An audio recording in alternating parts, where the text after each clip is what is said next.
안녕하십니까. 종로노무사 TV에서 이 대표를 맡고 있는 이주영 노무사입니다. 네, 오늘은 2020년 12월 24일 크리스마스 이브입니다. 자, 내년도 어떻게 노동법이 바뀌는지 한번 알아보도록 하겠습니다. 우리 노동법은 매년 연말 되면 바뀝니다. 세세하게 바뀌는데요. 한번 중요한 거 위주로만 몇 가지 말씀드릴게요. 여러분들이 제일 많이 관심 가져주시는 게 바로 최저임금이죠. 최저임금 2021년도 최저임금은 시급 기준으로 8,720원입니다. 그래서 약 1.5%가 인상이 되었고요. 월급 기준, 즉 209시간 기준으로 했을 때 182만 2,480원입니다. 네, 최저임금은 이렇게 조금 인상이 되었습니다. 근데 최저임금의 산입 범위가 조금 달라져요. 이건 굉장히 복잡한데 매년 최저임금이 오른 만큼 최저임금 산입 범위가 조금씩 늘어나도록 되어 있습니다. 비과세 항목이라고 하죠. 흔히 식대나 차량 유지비 같은 걸 비과세 항목이라고 해서 얼마가 들어가느냐? 2021년도 기준으로 최저임금 제외분이 54,675원입니다. 그래서 만약에 식대가 10만 원이다 라고 했을 경우에는요 45,325원이 최저임금을 계산할 때 들어갑니다. 옛날에는 식대 10만 원은 최저시급에 계산할 때 빠져 있었기 때문에 최저임금 위반이 될 수 있었는데 일부 이만큼 넣어준 거예요. 그러면 이게 최저시급이 점점 올라야 되는데 요즘 어렵죠. 경제 상황이 어렵기 때문에 최저시급이 진짜 만큼 올랐습니다. 8,720원이라는 점 알아두시고요. 그 다음 근로기준법에서 바뀐 건데요, 전자근로계약서 들어보셨나요? 전자근로계약서를 해도 된다라는 게 명문화되었습니다. 그전에는 명문화가 안 돼 있었어요. 근데도 물론 있었습니다. 네, 잡코리아나 알바몬 이런 데 보면 전자근로계약서 쓸 수 있게 어플로 쓸 수 있게 만들어 놨었는데 그게 이제 법에는 없었어요. 근데 실질적으로는 인정해주고 있었는데 이번에 전자근로계약도 근로계약으로서의 효력이 인정되도록 근로기준법이 개정이 되었습니다. 그전에는 어땠냐면요, 무조건 서면이에요. 근로기준법은 서면이 원칙입니다. 그렇기 때문에 이 전자근로계약으로 서로 어플로 주고받는 것, 외부로 다운받아서 PDF로 전송하는 것 등등 다 효력을 인정받을 수 있게 되었습니다. 그 다음 바뀐 부분은 탄력적 근로시간제입니다. 이거는 엄청 다툼이 많았어요. 탄력적 근로시간제가 그동안에는 2주 단위, 3개월 단위가 있었는데 우리 주 52시간제라고 하잖아요. 주 40시간 플러스 연장근로를 12시간까지 연장할 수 있도록 해놨죠. 이렇게 제한을 하니까 그 경영계 쪽에서는 너무 힘들다, 비용이 너무 부담된다 라고 해서 이 탄력적 근로시간제를 늘려달라 옥신각신 밀고 당기고 하다가 이번에 드디어 6개월 단위로 조금 더 연장을 시켜놨습니다. 기존에 있던 건 있는 거고요, 신설이 되었어요. 6개월 이내의 단위 기간을 평균 해가지고 1주간의 근로시간이 40시간을 초과하지 아니하는 범위 내에서 특정 주의 시간을 40시간 이상, 특정 날을 8시간 이상을 근로할 수 있도록 이렇게 만들어놨습니다. 물론 근로자 대표와의 합의는 필요하겠죠. 다음 바뀐 부분입니다. 주 52시간제 적용 범위가 확대가 되었습니다. 50인 이상 사업장은 2020년 1월 1일부터 전면 시행이 됐었어요. 근데 계도기간이라고 해서 단속하지는 않았습니다. 더 일을 하더라도 노동청에서 나서서 단속하지는 않았는데 이제 5인 이상 사업장도 52시간 이상 근로시키면 안 됩니다. 처벌받습니다. 이게 2021년 7월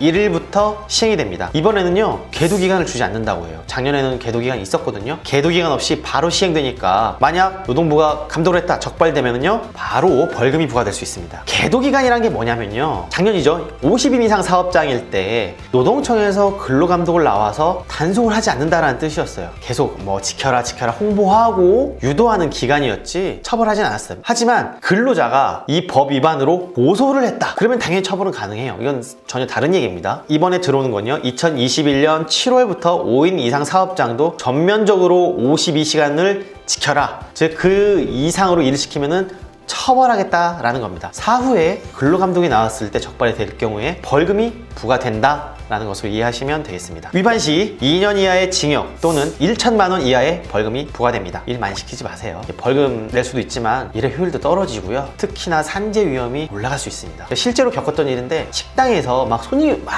오니까 뒤에 알바도 없으니까 계속 막 일을 시킨단 말이죠. 막 60시간씩 일 시키고 그랬는데 칼질하다가 다치고 부러지고 하는 경우가 좀 많아요. 왜냐면 그렇게 일을 많이 하면 집중력이 떨어지거든요. 생산성도 떨어집니다. 그렇기 때문에 가능한 한 40시간의 근무 시간을 준수하도록 하고요, 불가피할 때 12시간까지 연장할 수 있다라는 것으로 이해하시면 되겠습니다. 이거는 또 우리 근로자분들한테 희소식이죠. 법정 공휴일, 관공서 공휴일에 관한 규정에 따른 법정 공휴일이 우리 근로자분들한테도 적용이 됩니다. 당연한 거 아니었어요? 라고 하시는 분들이 계시는데 당연한 게 아니에요. 달력상 빨간 날이라고 할게요. 우리 크리스마스, 한글날, 추석, 설날 등등 달력에 빨간 날 있잖아요. 이거는 관공서 공휴일에 관한 규정에 따른 법정 공휴일입니다. 이런 휴일들은 관공서가 쉬는 날이지 일반 사기업이 쉬는 날이 아니었습니다. 대기업이나 중견기업은 중소기업은 뭐 당연히 쉬었죠. 빨간 날이니까. 은행도 쉬었고요. 하지만 중소기업, 소상공인들은 쉬는 날이 아니었습니다. 드디어 2021년 1월 1일부터 30인 이상 사업장에 전면 적용됩니다. 30인 이상 사업장의 중소기업들도요. 이런 빨간 날은 법정 공휴일 유급 휴일이 되고요. 이날 근무를 했을 때는 어떻게 됩니까? 휴일수당 1.5가 붙어서 휴일수당을 지급해야 합니다. 가능한 한 쉬는 게 좋겠죠. 남들 다 쉬는데 나와서 일하면 힘들잖아요. 여기서 질문. 그럼 5인 이상 사업장은 언제 적용됩니까? 5인 이상 사업장은 2022년 1월 1일 시행이 됩니다. 근로자분들께는 희소식이겠지만 소상공인분들께는 또 비용 부담이 좀 될 수도 있겠네요. 법이 이렇게 바뀌었습니다. 대체휴가, 연차휴가 사용 대체 불가능하다는 점 유의하십시오. 그 다음은 노동조합 및 노동관계조정법이 개정이 되었습니다. 우리 흔히 노조법이라고 합니다. 노조법이 개정이 되었는데요. 노조조합원 범위에 해고자가 포함되도록 되었습니다. 그전에는 단서조항에 해고된 자가 노동위원회에 부당노동행위에 구제 신청을 한 경우에는 중앙노동위원회의 재심 판정이 있을 때까지는 근로자가 아닌 자로 해석하여서는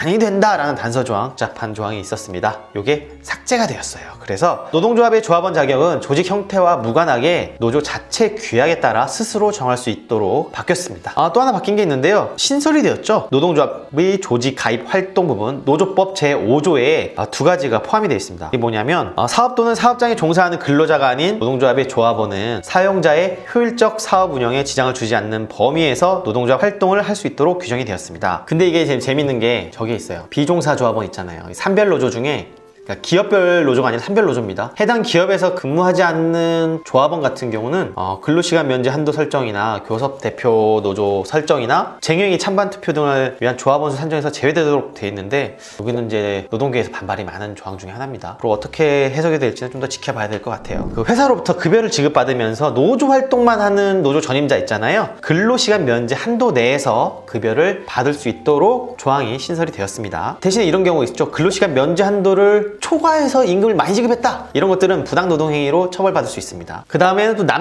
남녀고용평등법이 개정이 되었습니다. 육아휴직을 분할해서 사용할 수 있도록 되어 있는데요. 육아휴직 1년이잖아요. 6개월 일하다가 또 6개월 뭐 이렇게 5개월, 7개월 할 수 있었는데 쪼개서 4개월, 4개월, 4개월 이렇게 3번에 걸쳐서 육아휴직을 쓸 수 있도록 2회 분할해서 나눌 수 있도록 법이 개정이 되어 있습니다. 쭉 쉬게 되면 완전히 업무 감각을 잃어버릴 수도 있거든요. 그러니까 눈치 보지 말고 육아휴직은. 또 하나는 육아휴직을 신청을 했을 때 회사는 거절할 수가 없습니다. 육아휴직은 그냥 당연히 줘야 되는 거예요. 권리예요. 가끔 그런 분들 계시는데 육아휴직 쓸 거면 다 있어라. 절대 그러면 안 됩니다. 육아휴직은 모든 부모님들의 권리입니다. 꼭 쓰시길 바라겠습니다. 고용산재보험료 징수법이 개정이 되었습니다. 뉴스 많이 나왔었죠. 우리 예술인 분들, 또 택배기사님들, 특수고용 형태 근로종사자, 특고라고 합니다. 특고 근로자분들에 대한 법령이 좀 많이 개정이 됐습니다. 2021년 7월 1일부터 시행이 되고요. 예술인 또는 노무 제공자에 대해서도 피보험자로 보는, 즉 고용보험에 가입될 수 있도록 법을 열어놨습니다. 우리 좀 많이 힘드시잖아요. 지금 코로나 때문에 난립니다. 연극 하시는 분들, 예술 하시는 분들, 음악 하시는 분들 전부 다 고용보험에 가입해서 실업급 혜택 받을 수 있도록 해놨으니까 2021년 7월부터는 꼭 가입해서 받으시길 바라겠습니다. 그 특고 종사자분들 같은 경우에는 고용보험료와 산재보험료를 사용자와 근로자가 반반 부담을 하도록 되어 있습니다. 50%씩 부담하도록 되어 있고요. 플랫폼을 통해 노무 제공이 이루어지는 경우가 있습니다. 그 배달의 민족 기사 있잖아요. 쿠팡이츠나 배달의 민족 같은 플랫폼을 통해서 노무 제공이 이루어지는 경우에도 고용보험과 산재보험에 가입하도록 되어 있고요. 사업주가 원천 공제를 해서 납부를 해야 되는 게 법으로 들어와 있습니다. 택배기사 등 기존에 있던 특고 종사자들도 마찬가지입니다. 원래는 적용제외 신청서를 내기만 하면 적용을 제외해줬어요. 즉 산재보험에 가입하려고 했을 때 택배기사와 같은 특고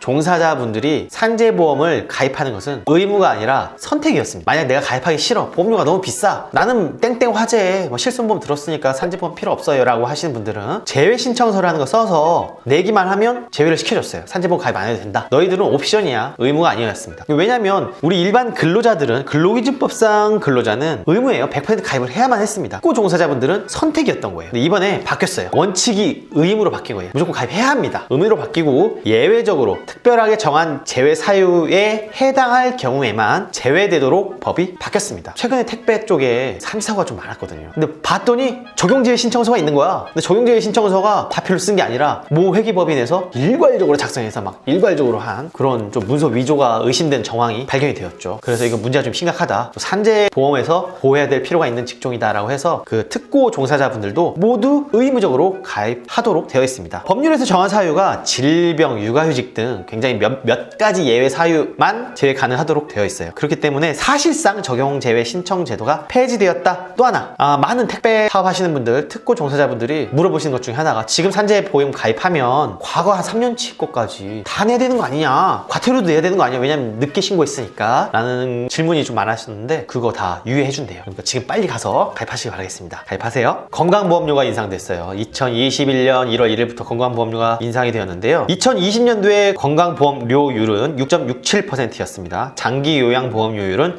10.25%였습니다. 2021년도 보험료율은요 6.86%고요. 장기요양보험료율은 11.52%입니다. 건강보험에 부담이 많이 늘어났어요. 코로나 때문도 있죠. 우리 의료진분들 고생 많이 하시잖아요. 그래서 건강보험료가 당연히 인상이 될 것이라고 보여졌는데, 하지만 너무 기습적으로 올린다라는 느낌은 지울 수가 없네요. 2021년도 새해에도 많은 분들 좀 힘내시고 건강 잘 지키시고 코로나 걸리지 마시고요. 네, 일도 열심히 하시고 돈도 많이 벌어가는 새해가 됐으면 좋겠습니다. 이상으로 오늘 방송 마치도록 하겠습니다. 감사합니다.